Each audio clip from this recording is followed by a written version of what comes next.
Welcome back. So, here we'll be talking about phenytoin. Phenytoin, as we all know, it is nothing but an anti-epileptic drug. And looking at the mechanism of action, it prolongs the inactivated state of voltage-gated sodium channels. So, what this does is it inhibits the repeated action potential, and this decreases the spread of seizures, and also it decreases the frequency of firing.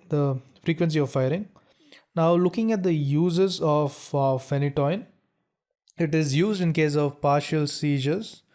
It is used in case of general clonic seizures, that is grand mal epilepsy, and also trigeminal and other neuralgias, and status epilepticus.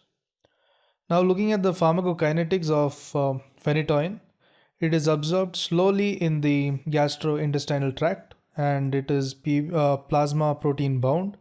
It is metabolized in the liver through hydroxylation and glucuronide conjugation. And looking at the adverse effects, this is very important.